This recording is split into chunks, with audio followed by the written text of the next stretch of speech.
Berarti cara ini kalau ditempuh pasti keliru dengan ilmu kelam. Jadi yang terang jadi kelam karena dimatikan. Ini tidak masuk di istawa. Makanya banyak pendukung kebatilan atau pendukung kebenaran. Bola serius, tapi beragama tidak boleh serius. Aneh bin ajaib.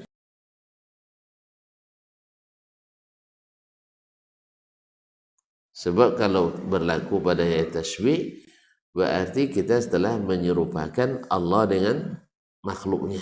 Dan Allah tidak ada pandangannya. Laisa kamitslihi syai'un. Tidak ada yang semisal dengannya suatu apapun. Baik pada zatnya, pada asma'nya dan sifat-sifatnya serta perbuatan-perbuatannya. Ma'asyarul kiram dirahmati Allah. Mengulang kembali mengingatkan bahwasanya untuk mengenali sesuatu dengan benar dan pasti hanya melalui salah satu dari 3 metode, 3 cara. Masih lupa kan? Hah? Ya lumayan, dah lama juga. Nah, pertama melihat langsung. Dan untuk ini tidak mungkin hamba sekarang melihat Allah Tabaraka wa Ta'ala. Kalaulah nabinya sendiri tidak melihat, apalagi yang bukan nabinya alaihi wassalawatullah rabbi. Cara yang kedua adalah melihat sesuatu yang mirip dengannya atau serupa dengannya. Dan Allah juga tidak bisa diserupakan, dikiaskan, dianalogikan, dipadankan, ditasbih dan tamsilkan dengan makhluk apapun. Berarti cara ini kalau ditempuh pasti keliru. Pasti keliru. Nah, ketika orang memakai cara ini, nanti yang terjadi adalah bayangan-bayangan bahwa Allah serupa dengan makhluk. Akhirnya lari dari membayangkan itu, akhirnya dimatikan lampu. Karena takut bayang-bayang, matikan lampu. Apa mati lampunya? Coba kelamnya dengan ilmu kelam.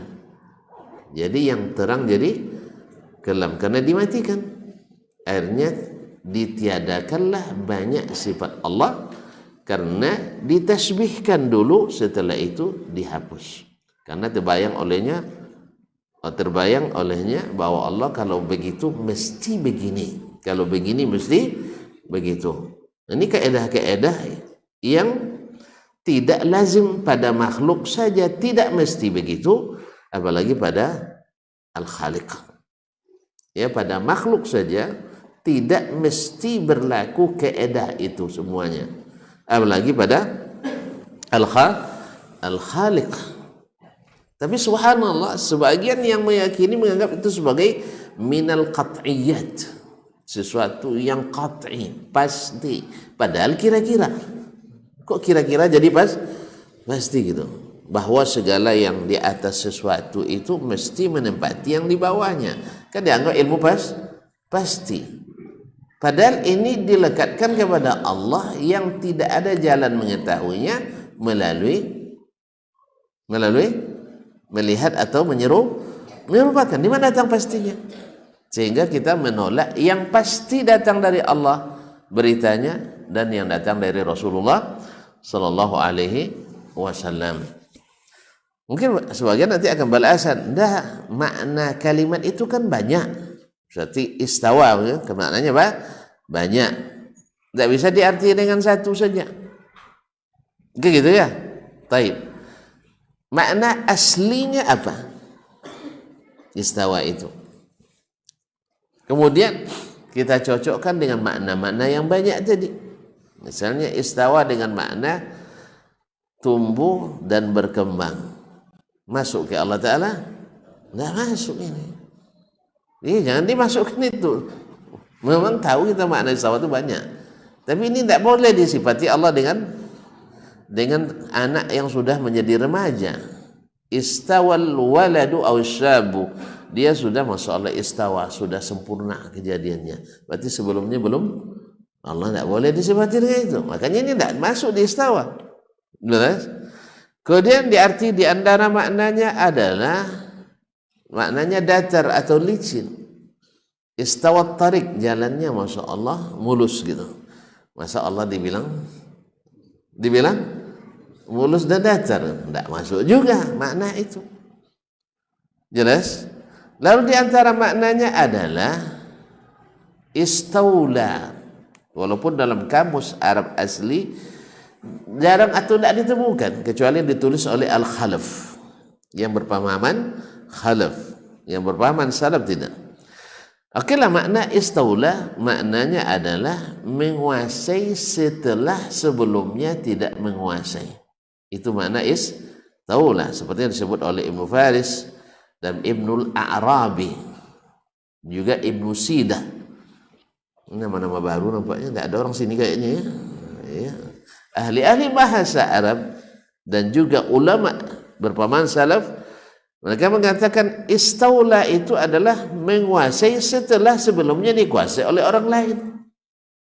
Apakah mungkin dikatakan arsy itu dulu dalam penguasaan orang lain kemudian dikuasai oleh Allah? Berarti makna ini juga makna batil kalau mau jujur berbahasa. Kalau mau jujur berbahasa, karena istaula itu maknanya sebelumnya tidak dikuasai, setelah itu baru dikuasai menurut pakar-pakar bahasa.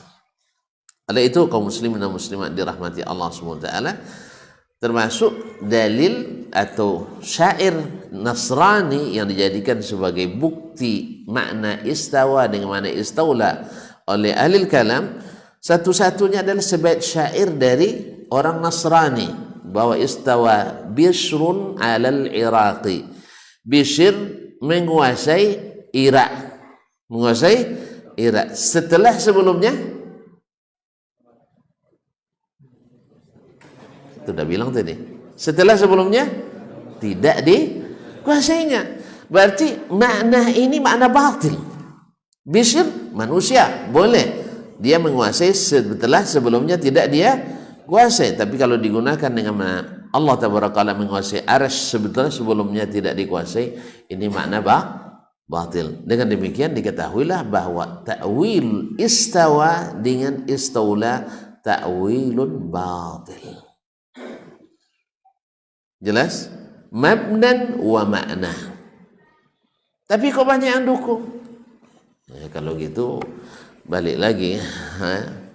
Banyak pendukung kebatilan atau pendukung kebenaran?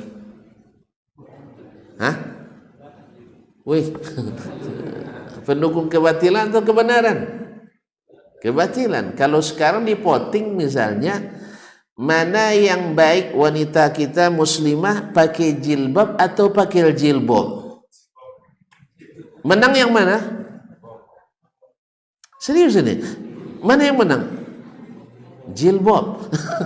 Iya. Kalau di voting pasti pendukung jilbab lebih banyak. Beragama tuh jangan terlalu serius. Makan aja tuh serius, maka beragama dah serius. Allah musta'an. Makan serius ya. Nonton game, main game serius gitu. Main bola serius, tapi beragama tak boleh serius. Aneh bin ajaib. Nah, kaum muslimin jelas ya?